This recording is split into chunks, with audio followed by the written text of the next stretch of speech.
choose one and give it to me. Okay. One first. Okay. All right.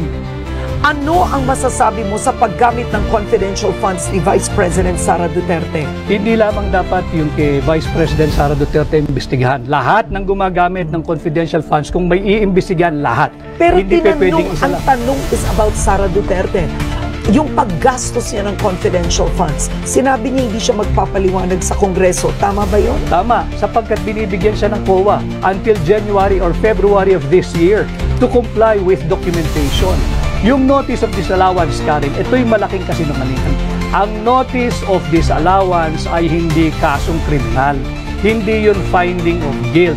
Yun ay para remedyohan mo yung mga kulang na dokumentong pinapasumiti sa'yo. At binibigyan pa siya ng January or February of this year. Therefore, the investigation conducted by the House of Representatives, if at all, premature. Huwag mong pangunahan ng COA. Constitutional duty ng COA yan. Article 9, Paragraph D, Section 3. So, Attorney, naniniwala kang walang maling paggamit si Vice President Sara Duterte sa confidential funds? Hindi pa dapat husgahan dahil meron pa siyang period to comply. So lahat ito premature. Let COA do its job. Huwag pakialaman ng Kongreso yung trabaho ng COA because it is not the core function of Congress to do the function of COA. Okay, next. Okay, next question. Pabor ka ba na gawing legal ang divorce sa Pilipinas? Hindi ako komportable dyan sa pagpapaligal ng gagawing legal ang O divorce. bakit ayaw mo yung salitang divorce? Sapagkat nandyan na yung annulment at yung legal separation. At sa tingin ko, sapat na yan. At again, on constitutional ground, mahirap naman basta lang tayong susuong sa divorce bill dahil malinaw na kinikilala ng ating saligang batas, Article 2, Section 12 of the Constitution. Pinapalakas, kinikilala ang pagiging sagrado ng pamilya. In fact, it is treated as the basic autonomous social institution na dapat palakasin. So on constitutional ground, may reservation ako sa divorce bill. Next. Yan. Okay. Paano mapapahusay ang kalidad ng edukasyon ng Pilipinas? O siguro ang tanong na lang, magkomento ka sa edukasyon ng Pilipinas ngayon at sa pagbawas ng budget. Kulelat tayo, di ba?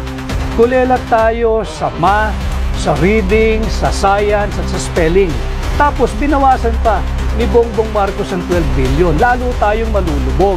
We are not using our public money to do proper public investment. So maling-mali na bawasan mo ng 12 billion pesos ang Department of Education at isang kalang mo ang kinabukasan ng kabataang Pilipino, unahin mo ang ayuda ng mga mambabatas. Yan, maling-mali yan. Ang tanong ko sa iyo, kung naging senador ka, anong gagawin mo? What legislation will you do? I will work on amending the plunder law. Ibababa ko yung threshold ng plunder from 50 million to 5 million. At pag nagawa ko yan, Makalakat makulong na. hindi lang yan, Karen. Pag nagawa ko yan, ibabalik ko ang death penalty. Yun ang kaparusahan. Sapagkat higit pa sa heinous crime ang pagnanakaw. So ang plunder para sa iyo 5 million pesos tas death penalty. Yes. Okay. Dahil ang pagnanakaw ay pagnanakaw kahit magkano pang halaga yan. At singit ko lang, kahit sa banal na kasulatan, ang nakalagay lang doon, thou shall not steal, period. Hindi sinabing thou shall not steal ng more than 50 million. So wag nating paguluhin ang buhay natin, wag kang magnakaw, period. Dapat ba ma-impeach si Vice President Sara Duterte? Pakita muna nila yung ebidensya at hayaan natin yung mga senator judges mag-appreciate ng ebidensya kung sakasakaling tumuloy yan. Okay, last words. Bakit dapat iboto si Attorney Vic Rodriguez? Sapagkat ako'y lalaban sa korupsyon. At alam ko kung paano labanan ito, aamyendahan ko yung plunder law at pag naamyendahan ko yan, ibabalik ko ang death penalty. Sapagkat pagod na ang sambayan ng Pilipino sa korupsyon at nakita natin kung saan patungo ang ating bansa. Kawawa naman tayo.